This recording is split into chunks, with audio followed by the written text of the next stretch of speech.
بسم اللہ الرحمن الرحیم یا رب صل وسلم دائما ابدا على حبیبک خیر الخلق كلهم هو الحبیب الذي ترجى شفاعته لكل حول من الأحوال مقتحم۔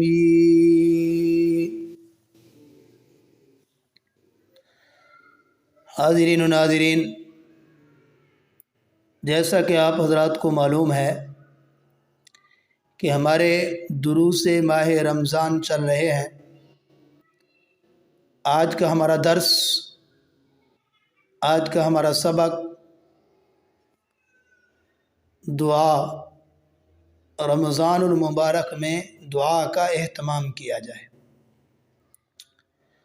خاص طور پر اللہ سے دعائیں کی جائے۔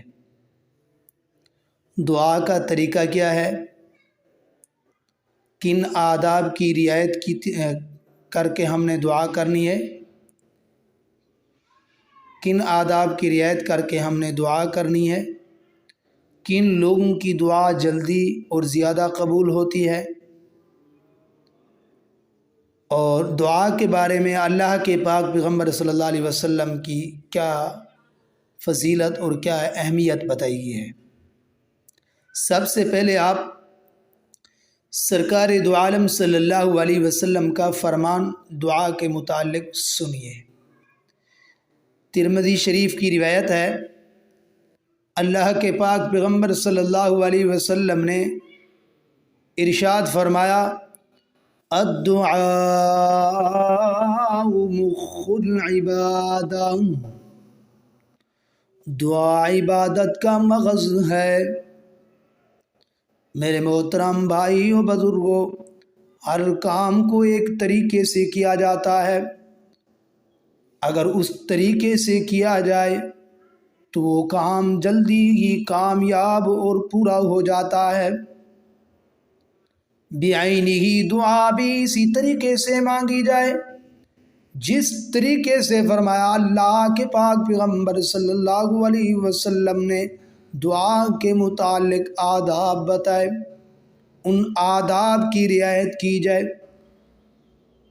جیسا کہ کسی نے خوب کہا، جو مانگنے کا طریقہ ہے اس طرح مانگو۔ در کریم سے بندے کو کیا نہیں ملتا، سب کچھ ملتا ہے۔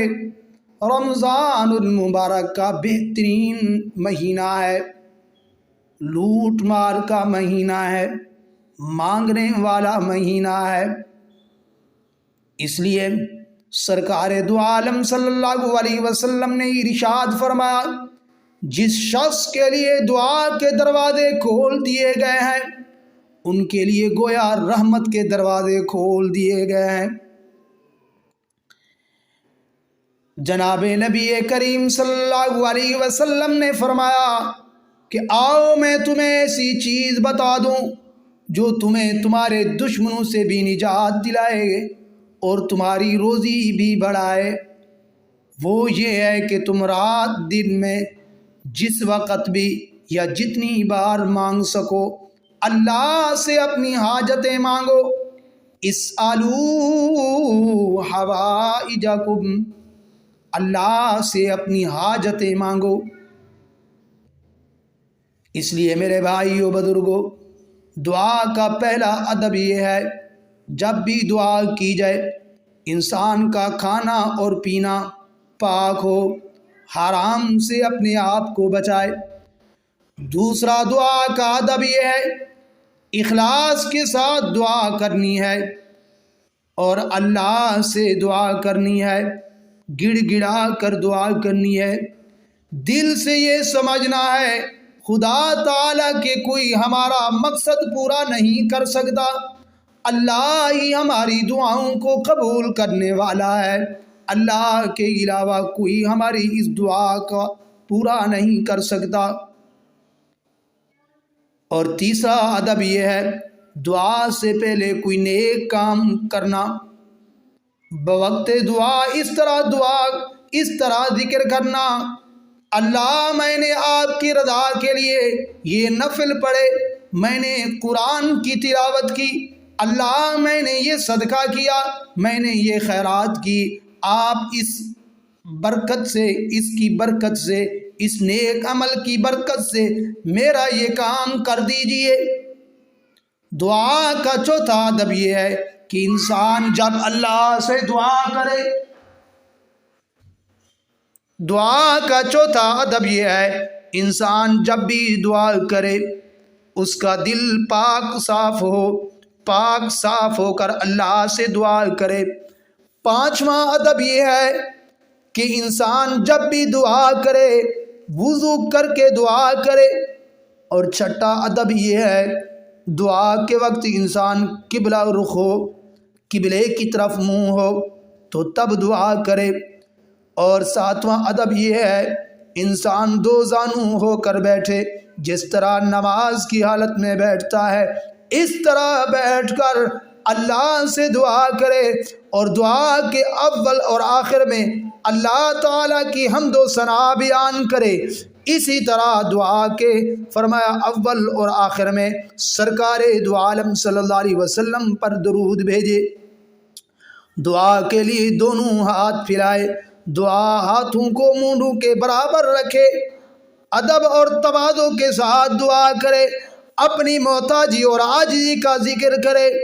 دعا کے وقت آسمان کی طرف نہ نظر اٹھائے، ادھر ادھر نہ دیکھے، صرف اور صرف اس کی توجہ اور دھیان ہو، اللہ کو حاضر ناظر جان کر دعا کرے گے۔ اور فرمایا دعا کے وقت انبیاء علیہ السلام اور دوسرے نیک مقبول بندوں کے ساتھ توسل کرنا، ان کا وسیلہ دینا کہ یا اللہ ان بزرگوں کے طفیل، اس پیارے پیغمبر صلی اللہ علیہ وسلم کی طفیل میری اس دعا کو قبول فرما۔ اسی طرح فرمایا دعا کرنا، آپ صلی اللہ علیہ وسلم نے دین اور دنیا کی کوئی حاجت نہیں چھوڑی جس کی دعا تعلیم نہ فرمائی ہو۔ آپ بھی فرمایا دعا کریں، آپ کو نیکی کی فرمایا ضرورت ہے، آپ نیکی کے لیے دعا کریں، آپ کو روزی کی ضرورت ہے، اللہ سے دعا کریں، ایسی دعا کریں جو اکثر حاجات دینی اور دنیاوی چیزوں کو بھی شامل ہو، اس طرح آپ دعا کریں۔ دعا میں اول پہلے فرمایا اپنے لیے دعا کریں، پھر اپنے والدین کے لیے، اپنے دوستوں کے لیے، مسلمان بھائیوں کے لیے، پوری امت مسلمہ کے لیے دعا کریں گے۔ اور اسی طرح اگر دعا مانگنے والا امام ہو، فرمایا کہ اس کو چاہیے تمام جماعتوں کو، تمام مقتدیوں کو، تمام ساتھیوں کو اپنی دعا میں شریک کرے، بجائے مفرد کے صیغے جمع کے صیغے لے، ربنا آتنا فی الدنیا حسنہ وفی الآخرۃ حسنہ، یعنی جمع کے صیغے لائے، پختگی کے ساتھ، عزم کے ساتھ، یقین کے ساتھ دعا کرے۔ میں انشاءاللہ اللہ سے یہ دعا کر رہا ہوں میرا کام پورا ہو جائے گا، اللہ تو کام پورا کر دے۔ رغبت کے ساتھ، شوق کے ساتھ انسان اللہ سے دعا کرے، جس قدر ممکن ہو حضور صلی اللہ علیہ وسلم حضور قلب کی کوشش کرے، جس قدر ممکن ہو حضور قلب دل کو حاضر کرنے کی کوشش کرے، اور قبول دعا کی امید قوی رکھے کہ میری یہ دعا قبول ہو جائے گی۔ اور فرمایا دعا میں تکرار کرے، کم از کم ایک دعا کو، ایک چیز کو مانگنے کے لیے اللہ سے 3 بار تکرار کرے، اصرار کرے دعا کے اندر، اور کسی گناہ یا قطع رحمی کی دعا نہ کرے، ایسی چیز کی دعا نہ کرے جو کسی کو نقصان پہنچانے کی ہو یا قطع رحمی کی ہو، یہ ممنوع ہے۔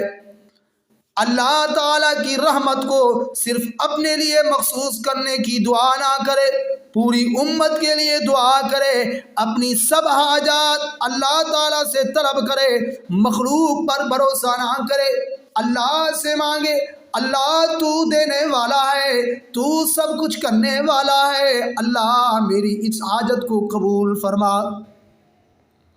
اور دعا کرنے والا بھی آخر میں آمین کہے، سننے والا بھی آمین کہے، اور پھر دعا کرنے کے بعد اپنے دونوں ہاتھوں کو چہرے پر پھیر لے۔ اور اگر دعا فرمایا قبول نہ ہو جائے تو پھر یوں نہ کہے کہ میری دعا قبول نہیں ہوئی، اس لیے کہ فرمایا انسان جب بھی دعا کرتا ہے اس کی دعا قبول ہوتی ہے۔ یا تو یہ ہے اللہ پاک اس پر کوئی مصیبت آنے والی تھی تو اللہ نے اس دعا کے بدلے اس کی مصیبت ٹال دی، یا یہ ہے کہ اللہ نے اس کی دعا کو آخرت کے لیے ذخیرہ بنا دیا، یا یہ ہے کہ جو چیز مانگ رہا ہے اللہ اس کو وہ چیز ضرور عطا کرتے ہیں۔ یہ تو دعا کرنے کے آداب ہیں۔ کن لوگوں کی دعا زیادہ قبول ہوتی ہے؟ فرمایا مضطر مصیبت زدہ بندے کی دعا زیادہ قبول ہوتی ہے۔ امام بخاری نے فرمایا مظلوم کی بھی، مظلوم اگرچہ فاسق ہی کیوں نہ ہو، فاجر ہی کیوں نہ ہو، بلکہ کافر ہی کیوں نہ ہو، اس کی دعا بھی رد نہیں ہوتی۔ اور مقبول بندوں کی دعا، والد کی دعا، اولاد کے لیے عادل بادشاہ کی دعا بھی قبول ہوتی ہے۔ اسی طرح ترمذی شریف، ابن ماجہ کے اندر روایات ہیں، اولاد جو والدین کی فرما بردار ہو اس کی بھی دعا قبول ہوتی ہے، مسافر کی دعا بھی قبول ہوتی ہے، روزہ دار کی دعا بھی روزہ افطار کرنے کے وقت بھی فرمایا قبول ہوتی ہے۔ اسی طرح غائبانہ دعا، کسی مسلمان کی دوسرے مسلمان کے حق میں دعا کرے وہ دعا بھی قبول ہوتی ہے۔ حاجیوں کی دعا بھی قبول ہوتی ہے، جب وہ وطن واپس آئیں تو فرمایا حاجیوں کی دعا بھی قبول ہوتی ہے، حج کے اندر بھی قبول ہوتی ہے۔ میرے عزیز بھائیو بزرگوں، دعا کے قیمتی اوقات کون سے ہیں؟ کن اوقات میں دعا زیادہ قبول ہوتی ہے؟ یہ تو شب رمضان المبارک کی قیمتی گھڑیاں ہیں، قیمتی اوقات چل رہے ہیں۔ رمضان المبارک کے دن بھی قیمتی ہے، رات بھی قیمتی ہے۔ آپ جس ٹائم بھی جس وقت بھی رمضان میں اللہ سے دعا کریں، ان آداب کا خیال کرتے ہوئے اللہ سے دعا کریں، اللہ آپ کی دعا کو ضرور قبول کریں گے۔ اس لیے رمضان بھی ہے، روزہ بھی ہے، قرآن کی تلاوت بھی ہے، ذکر و اذکار بھی ہے، ساری چیزیں موجود ہیں، تو اللہ اس دن میں فرمایا رمضان میں تو جلدی دعا آپ کی قبول کریں گے۔